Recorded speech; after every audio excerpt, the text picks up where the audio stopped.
Hello, everybody out there in YouTube land, and welcome to DC Fans United. Today, I am going to be taking a look at Wacky Raceland number 5 from 2016, and I have done reviews on the first 4 issues, so be sure to check that out with links in the description box. So this issue is written by Ken Pontac, with art and cover art by Leandro Manco. The colors are by Marina Sanzone, and there is a variant cover by Dan Parent. Now, going ahead and starting off, taking a look at the covers. The main cover is pretty good. It's a real standard cover for this series, and again, it has a real kind of digital look as far as the coloring and all that. The variant cover is really kind of a silly one and doesn't have anything to do with the issue itself, which is perfectly fine. So I'm going to go ahead and start off on the first page, and I actually like this issue better than definitely the last issue, probably any of the issues since the first one. It's pretty interesting what happens. So the racers start off here, and they're, camped out. They've got their vehicles in a circle around them, and they are looking for food to eat, and the professor suggests they eat some mushrooms they found, and quite predictably on the very next page they're all tripping out and acting crazy, and there's some very funny scenes actually if you take the time to pan around and look at everything. Peter Perfect is throwing up, but yeah, it's really interesting. You got Dick Dastardly talking to the skulls of his dead son and wife, and all kinds of insanity going on.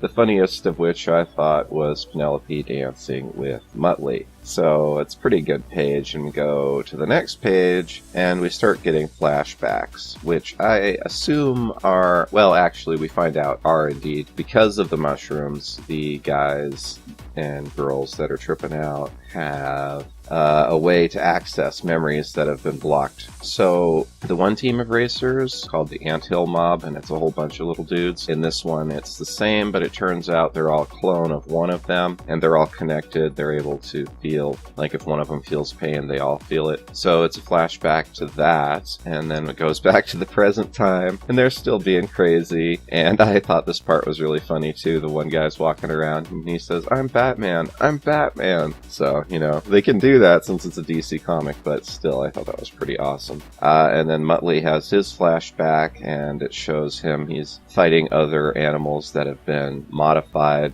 mechanically and biologically. And then we get a flashback from the 2 caveman guys who are called the Slag Brothers, and they're in the original cartoon. So it turns out they were found frozen and brought to that same facility and thawed out. And there's a really cool panel here where they're put into a habitat with a mammoth. So I actually thought the art on that page looked pretty good. I like that. So we go to the next page, and it's daytime, and they're all, well, most of them are waking up, and they're like, "What happened? What did we do last night?" and all that. So they decide that they've seen this symbol, which we have, as readers, seen in the previous issues as well. So it's like a strand of DNA being cut with a cleaver.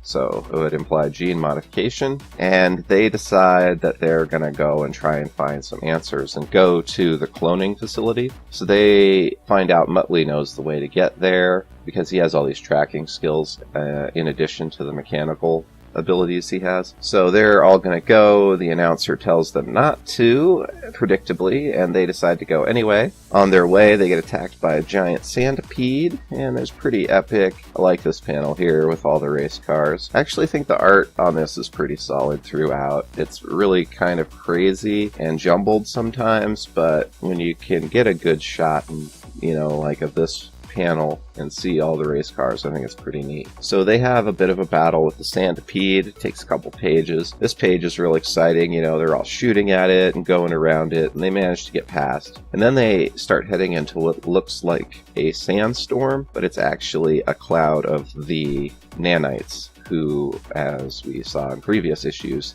eat all the organic material they can find, so they basically strip the flesh off of people's bones. And then we switch to another scene, and this is a flashback. So we see how the racers escaped from that facility. So the baboon and Muttley, who had been teamed up to fight, are intelligent enough to join forces, and we can see the professor's getting out of there. He's smashing his way through, riding the mastodon. They all manage to escape, and the clones escape. And we go to the next page, and they're all racing to the facility, and they arrive at it. They actually find the place, and they're outside. You can see the big metal doors, and they can't get in, and they ask the announcer to open it, and he says he won't. And then finally the professor says he has an override protocol, so he is able to get them inside. And they get inside, and the announcer says, "Welcome home, Professor Pending. It's good to have you back." So then we see the last page. All of the racers turn on the professor, and they say, "It was you." So they realize he was the one who had been experimenting on all of them. So that's how that issue ends. There's only one more issue left, issue 6, which I, of course, will be doing a review of very soon. I hope they can resolve everything that needs to be resolved. There's a lot going on, and I kind of wish... Well, actually, I do wish this had been an ongoing series as it was originally intended. I don't know if they're going to be able to wrap everything up in the final issue. It really feels like it was meant to build up over a longer period of time, maybe 12 issues, but what we have is what we have. Let me know down in the comments what you think. Did you enjoy it? Have you liked this series so far? What do you think of the art? What do you think of the writing? What do you think of the setting? Alright, that's all for now. I'll have more videos out for you guys real soon, and as always, thank you for watching and being a part of DC Fans United. End of line.